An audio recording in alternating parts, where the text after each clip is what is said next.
River Valley Glassworks. Released in 2024, this 1 to 5 player rock placer is designed by the trio of Adam Hill, Ben Pinchback, and Matt Riddle, with art by Andrew Bosley. Board Game Geek says 25 to 45 minutes. Board Game Arena says 13 to 26 minutes in a live game. Ages 8+, and I agree with that. This game re-implements Sub-Astral and is published by AllPlay.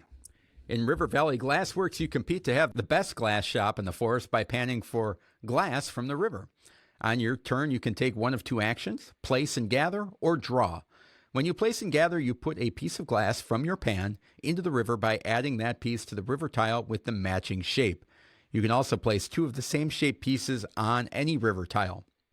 Then you'll take all the glass from an adjacent tile and add it to your shop.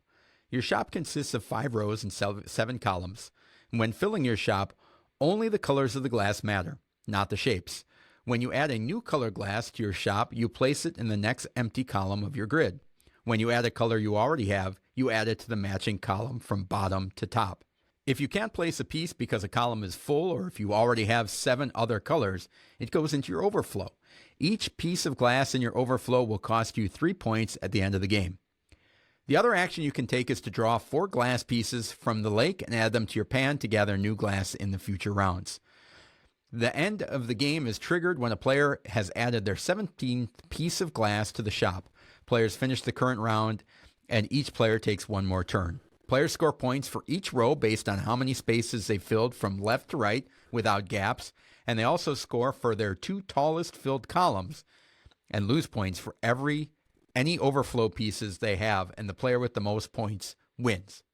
So that is how you play River Valley Glassworks. What do you like about this one, Michael?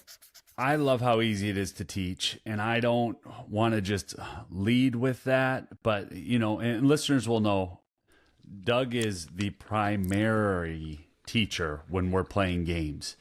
But in my household, I don't call Doug over and say, hey, can you teach this game? Like, I've got to be able to teach some games to people that I'm meeting. And River Valley Glassworks has, I think the only thing that's complicated about it is the scoring. And so, if I'm playing with my 9-year-old, I'm not even going to explain that.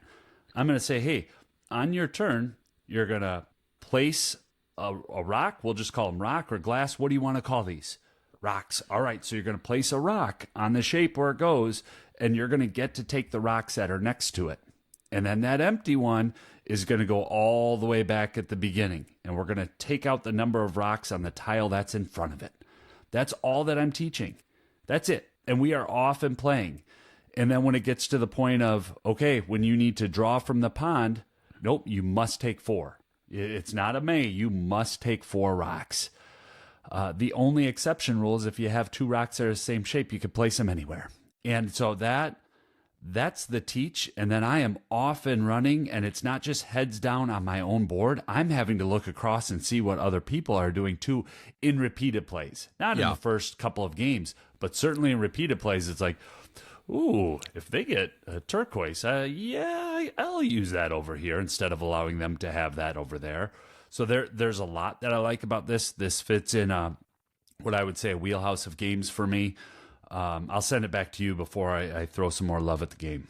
Yeah, I think the one thing that I really enjoy about this game, and it's not something we talk about a lot, but is when the game ends. And this game strikes the perfect balance of ending at the right time. And what I mean by that is, when the game ends, I still want to be playing, but I've also done enough that I feel like it's a complete game. Yeah. And that's a hard needle to thread, because oftentimes if the game went 2 more rounds, it'd be like, all right, this is overkill. We're kind of doing the same thing. And if it ended 2 rounds earlier, you'd be like, I didn't really feel like I did enough. And this one sits right in that perfect wheelhouse of like, I almost don't feel like I did enough, that I want to play again, but I still accomplished something. And how far I can accomplish that in my limited number of turns is just that great thing of you get done and you're like, let's do it again. Yeah. Let's try it again. And so it is that perfect ending spot of making you want more, yet still feeling satisfied with the experience you had, which is really unique. Well, it is. And this is a trio of designers. I've played they've designed a bunch of games, all right? But I've played Fleet, and then I have played solo and own Motor City. Motor City is what has been referred to as a loaded roll and write. It's complicated. It's tough I'm not getting that out with my 9-year-old. I'm probably not teaching that to my game group. And so when River Valley Glassworks, was first announced, and I got really excited about it because I like the design group with Andrew Bosley art and some gnarly looking, pieces. When you add in what you're talking about of, man, I'm getting a lot of that end game scoring in a very compressed time span. I like that. I like that a lot, and not a kind of running out of some praise here. Go ahead, send it to you. I'm going to check my notes and come back. Yeah, I mean, you mentioned a little bit too the fun puzzle and a game that rewards repeated plays. The idea of the first time you go through, you're like, oh, okay, and then you run into some pitfalls and you see, oh, I can't do that, or maybe I should want to do that, and then that second or third game, you start realizing, oh, if I put this down here, he's not going to want to take that because that's going to make him overflow. Yep. Or, in either out of the top of the column or the side, so you start to realize where there's more strategic places to cut people off and, use things to your own advantage. Well, and I feel like when you add more players to this game, it slows the game down in a way that I'm able to watch and see what other people are doing. And it's almost like I enjoy the off turn more than I like the on turn. And I'm hoping, but I'm thinking, when I'm playing at 4, it's like, yeah, those green rocks or those Arctic rocks that I really need to be able to score higher, they're probably not going to come back. And then the person on my left doesn't take it, and the person in the middle doesn't take it. Now I'm just staring down the person on my right because I have the perfect shape. Oh, it's gone. I really enjoy that off-turn tension that happens. And similar with this design trio's other games, where I was going to say, you're not going to be able to score everything. You get tremendous rewards for scoring out completed rows. If you complete a row, you're getting 22 points per row. And then your columns are going to score out based on the 2 highest columns furthest to the left. So some of it is, can I get the most common rocks all the way down to the right and build up? That's what everybody's trying to do. Well, no, you can't. The math doesn't allow it to work. Not every game. So there's just a lot of fun gameplay element in a very easy to teach game. Yeah. That's what I was trying to articulate earlier in the segment, where I was like, it's fun. It's fun. Yeah. I don't have my notes in front of me, but it's fun. Yeah, go ahead. One other note. I picked this up in a trade, and so in the video you'll see we have the deluxe components, and so you'll see that in the video that Doug's releasing. Honestly, I don't know how much of a difference that's going to make. I think the price point is quite a bit higher on the deluxe than the base.